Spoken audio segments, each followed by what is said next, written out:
Welcome to Stepbrother, a steamy Academy romance web serial with over 1 million reads online. Stepbrother is a forbidden enemies-to-lovers romance filled with sports, second chances, and a bad boy. Join Allie and Jace in this spicy romance. We hope you enjoy. Chapter 19. Allie. Jamal grabbed a box of donuts from Yummy Nutty Donuts and walked over to the rocks at the overlook.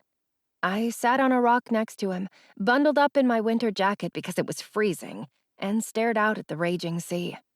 Something about being here with Jamal felt pretty fucking terrible. I couldn't stop thinking about what Jace had said to me earlier, that one little question that made me rethink how shitty I had been to him lately. Do you love him? His words had been so soft, so fragile, so freaking vulnerable. They brought back so many raw memories of being together with him, of laughing by the sea, of the first time I could be somewhat happy after my father's death. When I told him that I didn't love Jamal yet, his face dropped. But I wanted him to tell me that he fucking loved me still, that he wanted to be with me more than just screw around with me. I wanted him to tell me not to go with Jamal, to rip me away from the front door and press his lips to mine. You're mine, Allie. Mine to love. That was all I had wanted to hear. If he had said those 6 little words, I would have stayed with him.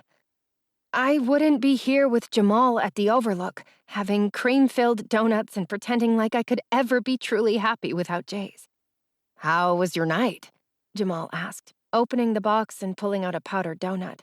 He glanced over at me. And your father? He asked, words coming out almost too quiet. I tore apart a Boston cream donut, watching the cream ooze out. It was as good as it could have been, I said. It was pouring. The ground was muddy. I nearly got hypothermia, but I'd do it again to see him.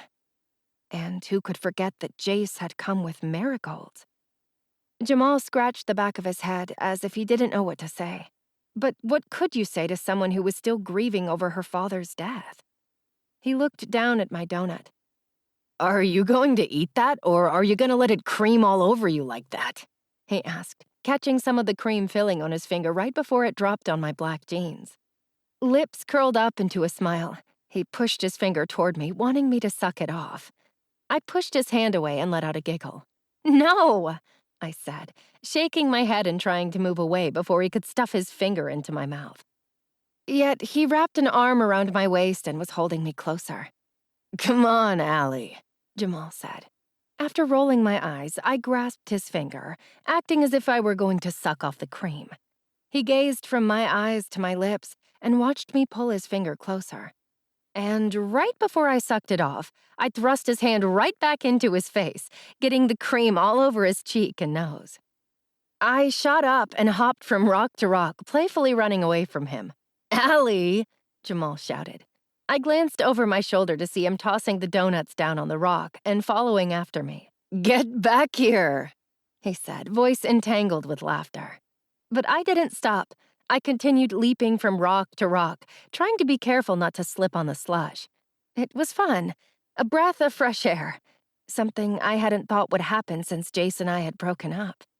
Yet here I was, with Jamal, his best friend, finally smiling again.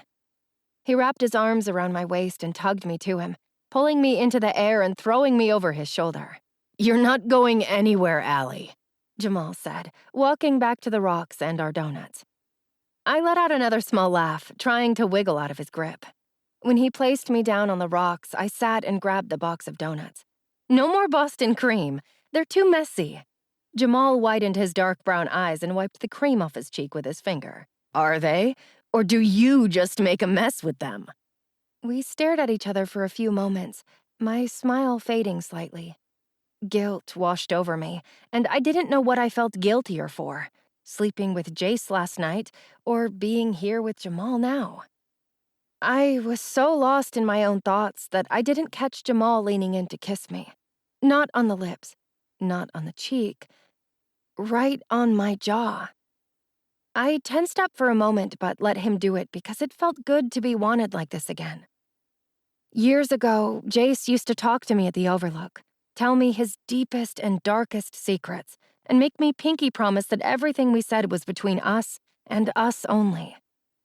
If I said that I didn't crave that kind of love again, I'd be lying.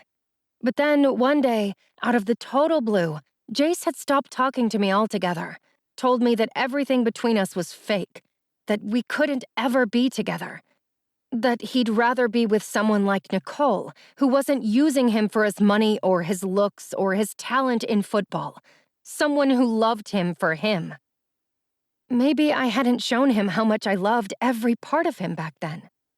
Maybe he hadn't noticed all those times I stared at him lovingly in class, all those times that I had made him smile so wide when he was broken down in tears. Every time I would curl my fingers into his chest when he was sleeping, all those lovable little moments. I fucking loved the real Jace Harbor with my entire heart. Sorry.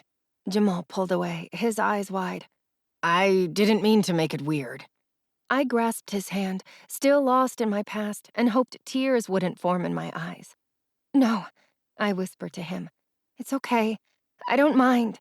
I was just thinking about... I brushed my fingers against his forearm and looked out into the sea. Us. You've reached the end of this episode. Thanks for listening. To get up to 4 weeks additional uncensored content, subscribe to the podcast at reamstories.com/AmeliaRoseAudio. Due to content restrictions, explicit sex scenes will only be available through Ream, but if you'd like to continue listening to my free episodes, make sure to hit the follow button to receive updates.